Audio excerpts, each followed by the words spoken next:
UFC 317 reactions and what's next. First of all, that was a crazy card. That was an Like, insane card. Prelims, I think they went like 4 for 6 on finishes, and then main card, what'd you have? Um, you had Topuria, Pantoja. Who else? Who else had finishes on the main card? You had the fight of the year contender with Royval and Joshua Van, and then you had a couple boring fights at the beginning of the card, but those last 3 fights were crazy. They were And crazy. then The you went prelims, 4 for 6. Yeah, three first round finishes, 2 of them in the first minute. that was a really good card. It's insane. And to top off the prelims, you had Jack Hermanson versus Gregory Rodriguez. That was literally a fatality. That was disgusting. That was one of the craziest knockouts I've ever seen. He literally took that man's soul. Literally, I was just thinking, man, this guy went to decision with Joe Pyfer. Clearly he must be able to take some kind of a shot, and then boom, gets literally destroyed. Unnecessary follow-up shot, but No. I mean, Yeah, I was worried about that too. His fight with Joe Pyfer, he literally just was running away, jab, leg kick the whole time. I was like, maybe he could do this to Gregory Rodriguez. use the same strat. I was a little worried. Gregory Rodriguez was busted up for it seemed like no reason. Yeah. His face was bleeding so much. Like a red blood horn here. His nose face was was swollen. just like bleeding over here. And then out of nowhere, he just lands that massive shot at the end. That was insane. And massive 2 shots. Yeah. He had a massive follow-up. The follow-up shot was crazy. I think Gregory Rodriguez, his potential, though, is massive. He's a world champion in jiu-jitsu, believe it or not. And he has power like that. He hits people so hard. He's a tank. He's massive for the weight class. I think his problem in the past has just been his cardio. But we kind of showed last night that he can pace himself. But I did not like the damage that he took early out. That wasn't ideal. Yeah, it looked like he wasn't getting really hit that hard enough to be bleeding that much in like 4 different spots on his face. Yeah. And then, but in a couple weeks, in the next pay-per-view, you got Roman Kapilov versus Paulo Costa. I think he could fight someone from that fight. I think he'd probably fight the loser. Costa would be crazy. Yeah, him versus Costa. If Costa loses, maybe him fighting one of them, because Paulo Costa's 13. Roman Kapilov's 14. Maybe loser of that slides to 15. RoboCop gets that fight just to get into the rankings. I think that'd be pretty cool. That'd be a nice one. Yeah, that was a crazy knockout, though. Wow, Hermanson was out for like 3 minutes. For so long. They were actually giving updates throughout the main card. I've never seen that happen for anybody, so that was pretty crazy. That was wild. All right, next fight, we got Peyton Talbot versus Felipe Lima. I was riding pretty hard on Felipe Lima here because in last fight, Peyton Talbot got ragdolled and taken down at will. But in the back of my head, I don't want to back myself up here. I was thinking that when you have somebody that's such a high level young person like Peyton Talbot, that they learn things pretty easily, and I feel like when you have someone like that has a skill get exposed, that they're gonna go back and immediately go back to the drawing board, and it's not gonna be too hard for them to fix that because he showed that he's such a talented guy and has a good mind for martial arts, and that's exactly what he did. He came out there, and not only did he have good takedown defense, he had insane takedown defense. He was reversing every single one. He was keeping me on the feet, and then he was flowing on the feet a little bit. He landed that wheel kick at one point. Mm-hmm. That was crazy. And then, do you have anything? Yeah, no, he just came back much more improved. I picked Peyton Talbot. I did not think he was going to do that, though. I thought maybe, he was just going to hit him with a counter and knock him out, but that is actually way more impressive that he did what he did. Stuffed all the takedowns. I mean, everyone thought he was just going to get taken down and submitted. Yeah. But, wow, it's just crazy how much he improved and how good that performance was.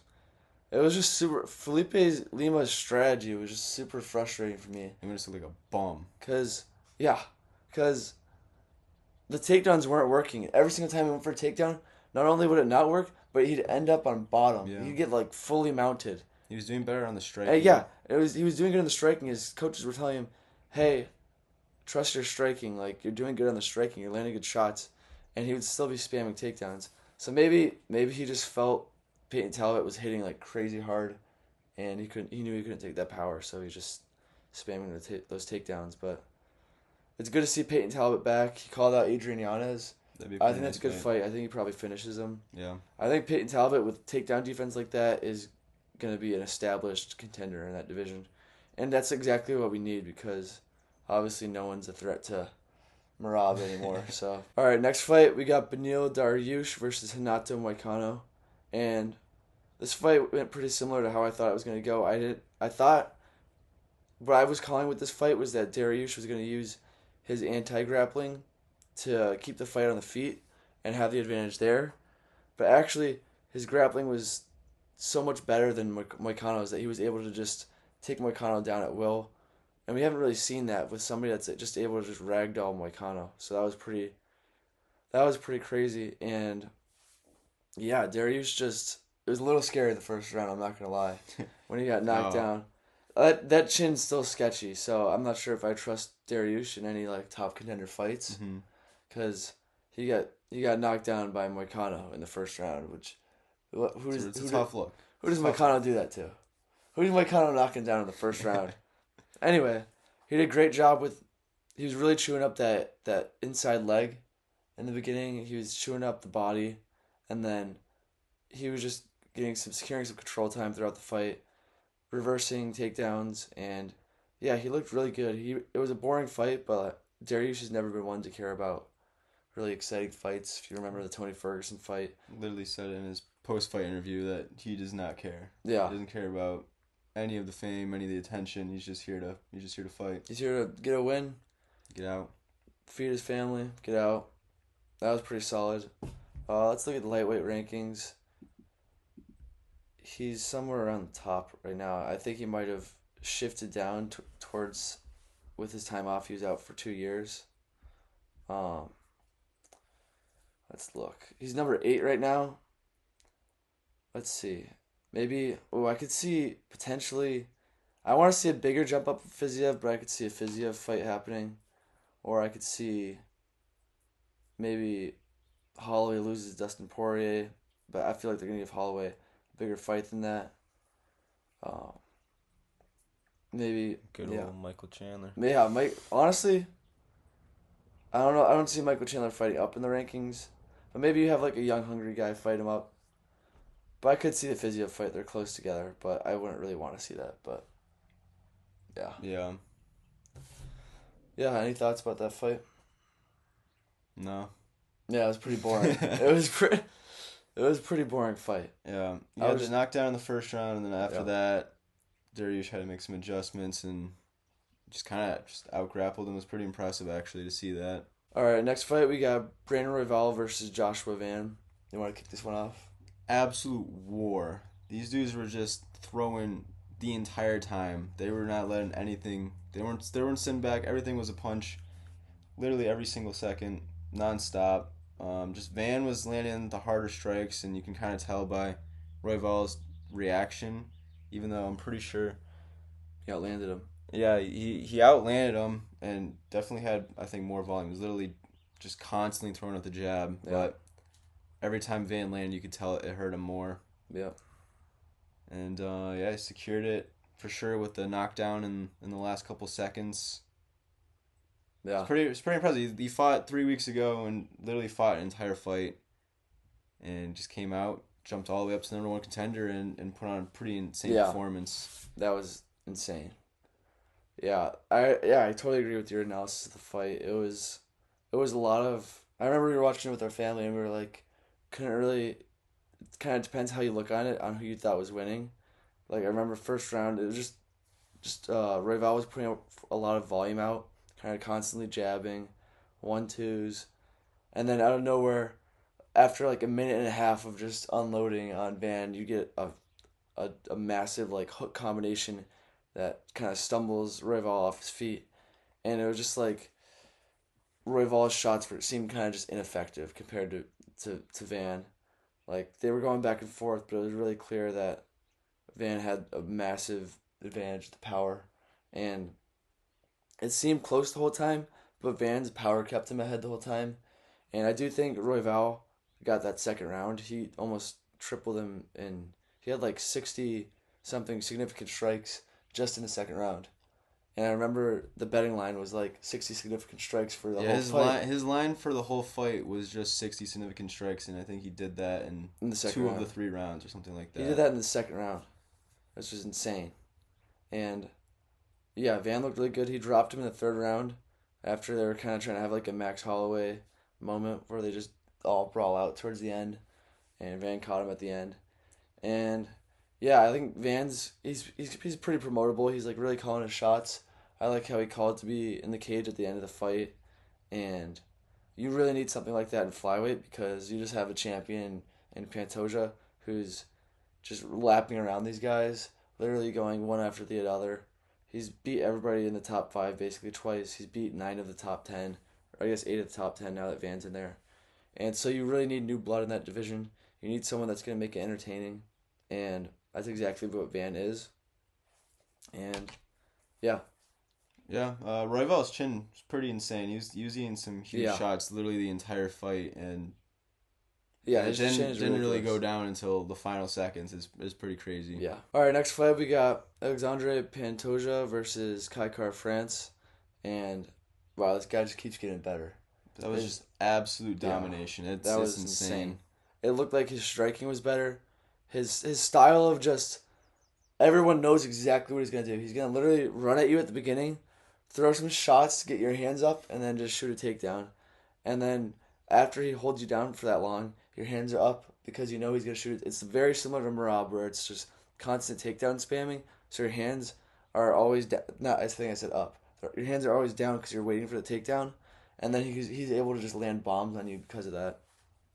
And his striking looked better in this. I remember he landed some knees. He's landed. Remember that one body kick that left Kaikar France's whole huge mark, rib cage bruised. Landed some good leg kicks Yeah. too. He's landed some strong leg And kicks. I think we're seeing him improve as a champion, which is super rare because if you look at his other fights, he's like struggling to. He has a Marab situation where he's getting the takedowns, but he's not really controlling these people. He's not really taking the back. He's not really finishing anybody. But in his last 2 fights, his jiu-jitsu has gotten so much better. He's been able to take these people down and then immediately get to the back or wherever he needs to get to finish the fight, and then he's been easily submitting these guys. That's 2 back-to-back finishes. I think his finishing capability is getting a lot better, which is great, and I think that's going to help him in his pound-for-pound rankings as far as just a recognition as a fighter. What kind of sucks for him though is I don't know if he'll ever be anybody else will ever be the flyweight GOAT, because guess how many title defenses Demetrius Johnson has? Yeah, isn't it like 12 or something? He got 11. He's got 11. Yeah, got he needs 11. like 7 more to break the record or something like that, and that's absolutely insane. I will say though, I think that Pantoja's fighting much harder competition. You got when Demetrius Johnson was fighting guys like Tim Elliott. Okay. Pantoja's fighting guys like Kaikar France. He's fighting Brandon Moreno's. He's fighting Brandon Royval's. He's about to fight Joshua Van. He's fighting them all multiple times too. Yeah, he's lapping them all. What do you think about the Joshua Van fight? I mean, I think it's been pretty interesting. I don't think I've seen a whole lot of Van's wrestling defense. I think it's been a lot of just striking fights. I could be wrong, but Yeah. so it's hard to tell how he's going to fare there, but I mean, you can't really just go based off power because Kaikar Friend's whole thing is that he's going to have one punch power, and he landed.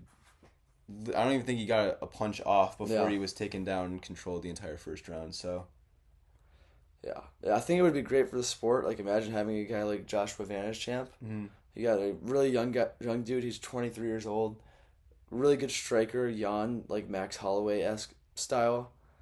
I think it'd be really exciting. I think it'd bring a lot of attention to the flyweight division, but I think we've seen Pantoja fight similar style many times, and he always comes out, and he's just getting better. I think Pantoja probably submits him. Mm-hmm. They'll probably I fight agree. multiple times because Joshua Van's so young and that division's not deep. So we'll probably see them fight multiple times, but yeah, Pantoja's here to stay. He should move up in the pound-for-pound rankings. Let's see where he's at right now. He's number 9? That's ridiculous. I thought when they were complaining about That's that, insane. he was like number 5.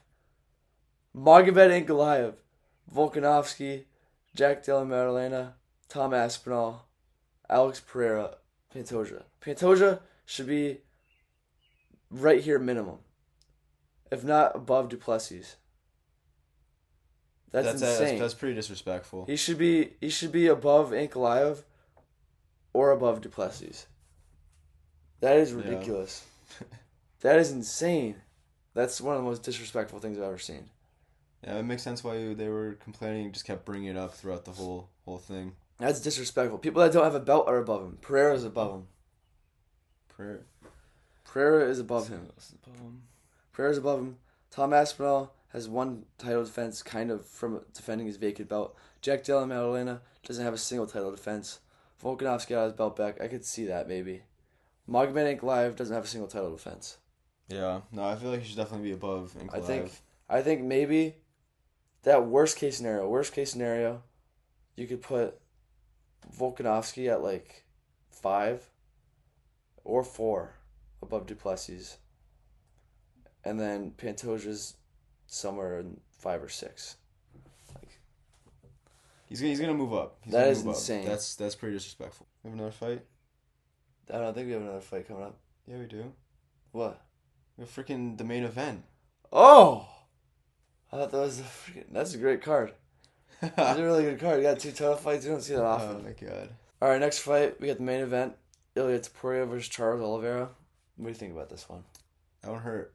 That one hurt. I feel like we all thought it was gonna happen. We were all scared it was gonna happen. We all knew it was gonna happen. But thinking it and seeing it are 2 different things, and that was pretty brutal to see. That was hard to watch. Yeah. I feel like that was just the most brutal way for it to happen. Like, eyes rolled back, totally limp, arms out. He kneed himself in the face on his way down. Are you serious? It's yeah. Oh, I just remember everybody in the room was just it was just quiet. No, normally silent. Like when there's a big knockout, we're all like, oh, yelling. This time we were all sitting down like quiet, just silent. It was super quiet. Topuria's insane. That power is actually ridiculous. I think that's the greatest 3 wins in a row we've ever seen. Yeah. Volkanovski, Max Holloway, Charles Oliveira. And there's potential to go Paddy and then potentially Islam after that. Bit of a steep drop off with the Paddy fight, if I'm being honest. Yeah. But I don't know. Did you see what Dana said? Dana said that like he was really mad that they faced off. Really? I don't know if I don't know. Dana's normally against that though when like someone just won the belt or something. And they do bring in like one of their potential contenders just to like ruin their moment. Yeah. That's whatever. No, it makes sense about ruining the moment, but I think they also are not entirely sure what the next fight is. I think there's so many options. I feel like it'd be pretty stupid to not do Arman Tsarukyan though. Arman Tsarukyan For sure Dana said that someone asked him before the fights and he said no. He won't get the next title shot. That's stupid though, because Arman Tsarukyan's the number 1 contender and he was the backup fighter for this fight. He weighed in, and he made weight. Normally that means, like, you're guaranteed. That's what they did for Colby. That's pretty rough. Yeah. But, yeah, he looked... I remember at first I was thinking, we were all like, whoa, Charles looks big. Charles looks a lot bigger. Huge. He landed a massive shot into Topuria to start the fight. I don't think it was, like, a massive straight. It might have been, like, a hook-straight combo. Topuria ate it, but it was, like, a huge shot. And I was like, all right, Charles is here. He's here to play. And then he shot a takedown and held him up against the cage. And I just remember seeing that clinch, that body lock he had against him. He looked way bigger than Topuria, way stronger. And I was like, okay. He can do it. He's got this. He can do it. He can do it. He ate a couple shots from Topuria, actually, in the beginning. I still don't know what cut him all up. Like, he was bleeding pretty crazy. Yeah, once they get to the ground, really he showed was bleeding. A replay, yeah. But I just remember thinking, Charles looked big. Charles ate a shot. Charles landed a big shot. There might be something here. I was like, oh boy, there might be something here. We got to fight. It was a crazy first couple minutes. And then out of nowhere, Topuria just landed that massive hook 2-piece combo and instantly put him out. And yeah, it was an insane knockout. His power definitely translates. We've never seen anybody put Oliveira out like that. Like, we've seen him get rocked all the time. We've seen Dustin Poirier hit him as hard as he can. We've seen Justin Gaethje hit him as hard as he can. We've seen Michael Chandler hit him as hard as he can. None of these guys put him out like that. So I think that really shows Topuria's power does translate, and he's going to be a problem at this division. Whether it's Paddy, whether it's Arman Tsarukyan, whether it's Justin Gaethje, I think he's going to have a big problem. I'd really like to see the Justin Gaethje fight. That fight sounds... I do not want to see that. That fight sounds I do not crazy. want to see that fight. I do not want to see Gaethje go out like that again. Gaethje's going to go out, but I just think... Is he going to get flatlined, or he's literally going to get subbed? Like, I think he's guaranteed getting flatlined, yeah. But just imagine that first round. That first round would be crazy. I think it honestly lasts less than the Oliveira fight. His chin's way better than Oliveira's. He can take... His whole thing is like taking a punch and like giving it back. He would die. He would die. He would die. They're all going to die. I don't want to see that. They're all going to die. I think what he does is he strategically waits. Let's Illia beat Paddy. Move up to welterweight. Fight Islam. And while that's happening, he sneaks in there for a vacant lightweight fight. That's actually a good idea. Beats someone, and then just gets out of there and retires. That's actually not a bad idea. That's what I think he's got. That's the smart move right there. But I don't want you really think Topuria's moving up to welterweight? I really do, yeah. I think he really wants to be a 3-division champion, and he's gonna fight Islam either way. I think he's like, why not just do it where I can get a third belt? I think the most realistic thing that happens is that Islam loses against JDM. Yeah. And he just comes back down, and that's how that fight. I think that's what happens, but I think if Islam wins, I think 100% it happens at welterweight. That would be so bad. He's already undersized for lightweight. Imagine him at welterweight. Yeah, but it could be. I feel like his best chance would be to fight Islam. Islam's a massive lightweight. Instead of but if he goes and he fights an actual welterweight, then it's gonna be worse. Yeah, I feel like he wouldn't be going up to welterweight unless Islam was there. But yeah, well, that's what I'm saying. If Islam wins, he's gonna fight Islam either way.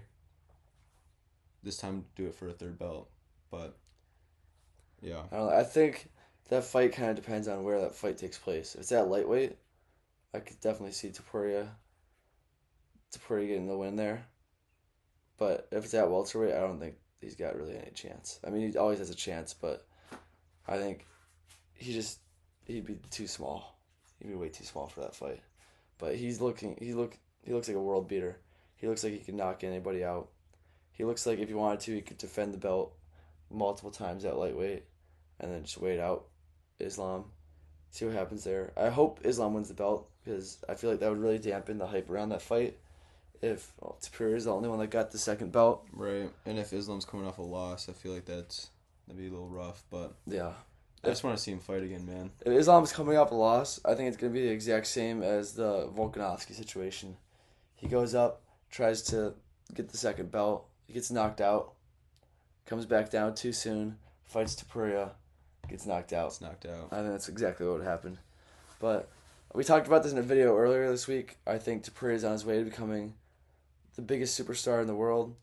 And I think after last night, I think he could be bigger than McGregor. Yeah. I've never had so many people call me after a fight, so many people texting about a fight. Before and after the fight, everyone was talking about Topuria.